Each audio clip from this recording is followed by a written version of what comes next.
बिस्रू गांव का भी बड़ा अच्छा रहा जी। और फखरुद्दीन जी का भी बड़ा अच्छा रहा। उनके हाजी जी पिताजी हैं, उनका भी मेरे पे पगड़ी बांधी, उन्होंने मेरे को इज्जत बख्शी है जी। तो इस परिवार का मैं शुक्रिया अदा करना चाहता हूँ।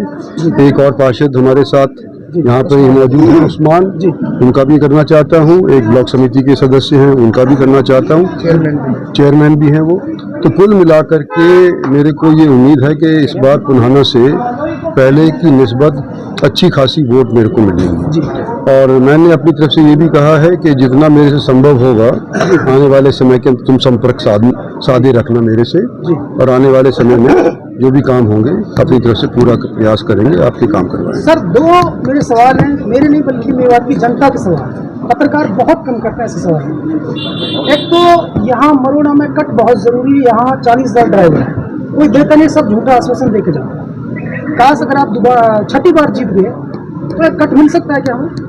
देखो, आज ही मेरे को ये बरोड़ा का जिक्र आया, 2 जगह 3 जगह आ चुका है मेरे ख्याल से, और इसके बारे में क्या पोजीशन है अभी तक तो मुझे ज्ञान है नहीं, लेकिन सभी ने यही कहा है कि मरोड़ा का अगर काम हल हो जाता है तो मेवात के लिए एक बड़ी सिद्धि होगी, बहुत अच्छा काम हो जाएगा। तो जितना मेरा जोर होगा उसके लिए लगाऊंगा मैं। मेवात में सर रेल के लिए हमेशा लोग आवाज़ उठाते हैं कि रेल की सिटी मेवात में कब बजेगी?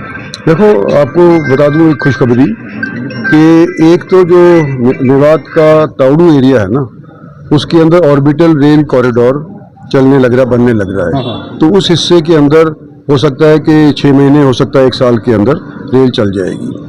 जो बाकी एरिया है हमारा, पुन्हाने का हुआ, फिरोजपुर झिरके का हुआ, नूह का हुआ, वहाँ तक अभी तक रेल की पटड़ी नहीं बिछाई गई है, ना सीटी चली है। लेकिन खुशखबरी ये है कि कोई भी काम शुरू होने से पहले खाता खोला जाता है, जहाँ से पैसे निकले जाते हैं। तो भारत सरकार ने ये खाता खोल दिया है, रेलवे लाइन यहाँ पर मंजूर हो गई है, और इन 5 साल के अंदर यहाँ पर भी एक उम्मीद है कि हम रेल की सीटी बजवा देंगे। आखिरी सवाल सर आपसे, ये एक गुमनाम सवाल है, इसको भी बहुत कम करते हैं पत्रकार साथी यहाँ, पता नहीं क्यों करने से डरते हैं।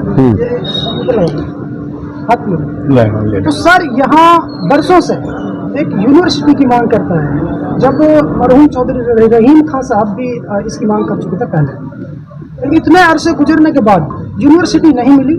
लेकिन मेवात के जो 85 एकड़ जमीन है वहाँ पे एक पुलिस लाइन दे दी जाती है, तो हमें जो जरूरत है वो शिक्षा की है। नहीं, उसकी भी जरूरत ये नहीं कि भाई RAF की जरूरत नहीं थी। आप याद करो, दंगा हुआ था ताउडू के अंदर, और उस टाइम मैंने वायदा किया था कि हम यहाँ पर एक इसकी सेंट्रल फोर्सेस का एक टुकड़ी यहाँ पर स्थापित करेंगे। तो इंदिरी गांव ने जमीन दी है और वहाँ पर हमने आज के दिन को स्थापित कर दी है। 5 बार लगातार सांसद बने हैं, छठी बार आप जीतने की तैयारी कर रहे हैं। ये पहला जवाब का, दूसरे का उसका जवाब दे दूं। बाकी अगर हमारे को जमीन कहीं और उपलब्ध होती है, पानी की व्यवस्था हो जाती है वहाँ पर, तो हम यूनिवर्सिटी के बारे में भी सोचेंगे। और ये हरियाणा सरकार से बातचीत करनी पड़ेगी। इस वक्त तो हम लोकल सरकार के लिए नहीं, केंद्र सरकार के लिए वोट मांग रहे हैं। तो ये मुकम्मल होने के बाद मेरे को याद दिलाए, और कोई जगह अगर ऐसी मिलती है जहाँ पे ज़मीन मिल जाए 200 एकड़, तो उसके बारे में भी सोचा जाएगा। कांग्रेस पार्टी ने आपके मुकाबले में एक सेलिब्रिटी को उतारा है, राज बब्बर, तो कैसे देखता है? उनको उतारने का हक है, उसमें क्या शक की बात है। और शिकस्त दे पाएंगे?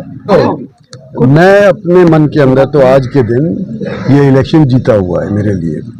जो मेरा इरादा है वो ये है कि इस बार मैं मेवात से भी जीत करके निकलूं, ये उम्मीद मेरी है, और मैं समझता हूँ लगभग पूरी होने लगी है।